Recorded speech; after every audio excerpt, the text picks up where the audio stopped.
With two federal budgets in the books for 2022, including the most recent one in October, there is no pre-Christmas economic update this year. In lieu of MyEFO, economist Chris Richardson has put together his own analysis of the national accounts. He makes a number of observations, notably that the budget will be in a better place than forecast due to soaring commodity prices like coal and iron ore. Current income from royalties has Australia's underlying cash balance for the calendar year 2022 on course to be balanced at year's end. Chris Richardson warns, however, that this improvement will likely be short-lived, given the compounding pressures of defence and social services.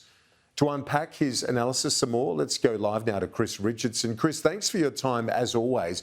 Let's start with the improved budget bottom line. Is a surplus, in your view, possible in this financial year or across the forward estimates? We look very likely to get it this calendar year. In fact, we already know that the 12 months to October was a deficit of just under $9 billion. That's still a lot of money, but it is a fraction of the $186 billion deficit we saw in calendar 2020. You couldn't rule out a surplus this financial year. Chances are, however, that some of the good news in things like coal and particularly iron ore will fall away from here. It's unlikely, however, to fall away as fast as Treasury's factored in. So that's the essence of the forecast that I've got. Rather better than Treasury, but perhaps not an ongoing surplus. The commodity price calamity is the way you put it in your report of the Treasury forecasts. Why are they as cautious as they are when it comes to the forecast? Because they're generally, not always, but generally revised upwards, aren't they, in terms of the prices our commodities attract?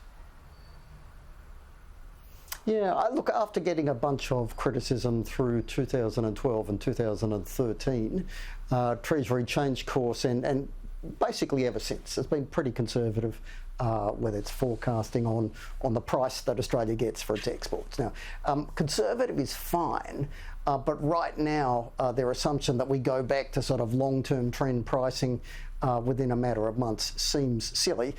For thermal coal, the coal that gets used to generate electricity, for example, the assumption was an 85% fall in its price by March. Here we are, and the government through Treasury was assuming a $60 price would be with us by March. We have $385 a tonne at the moment.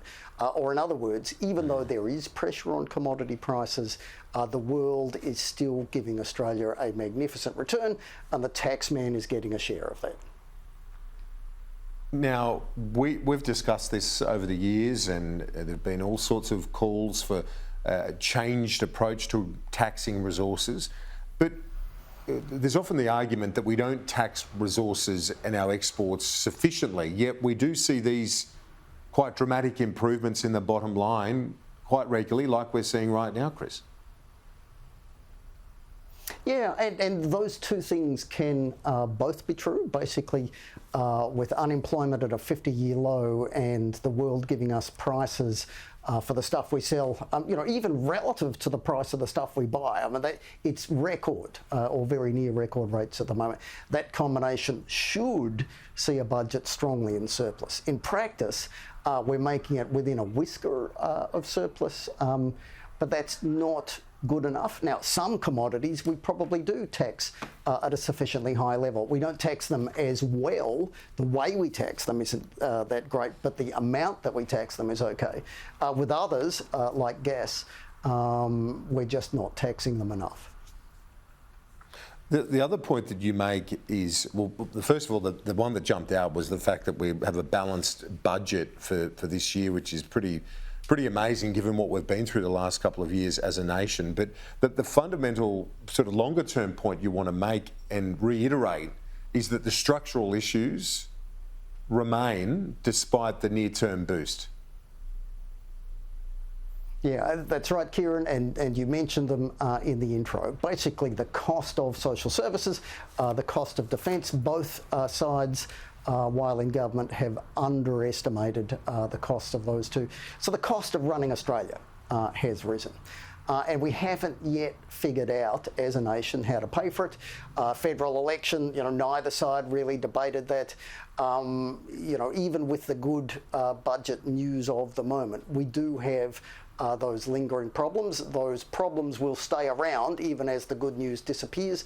It does say we will need some combination of higher taxes and cuts to spending to solve it. And yes, you will need both. To achieve a stronger budget is going to require a compromise, and that means bringing all bits of the budget into that equation. The other analysis that you make is this sort of trajectory on net debt. How does it compare by international standards? I believe the technical answer to that question is it's bloody beautiful. To be clear, you would prefer if Australian debt was lower, the same way as you would prefer that we didn't have COVID in the first place. But we did have COVID, and we did have to use taxpayer money to fight it, and that led to debt. If you look at net debt in Australia, it's currently sitting at $533 billion, so half a trillion. And, it's often talked about $1 trillion. That's an overstatement. Partly it's using a gross figure instead of a net one, and it's relying on a forecast. Even with the increasing challenges that we have, chances are that net debt won't be $1 trillion through the rest of this decade. Now, it doesn't say we don't have a challenge, but the politics, you just need to be careful really of overstating the case. Okay, Chris Richardson from Rich Insight. Great to get your insights as always. Thanks.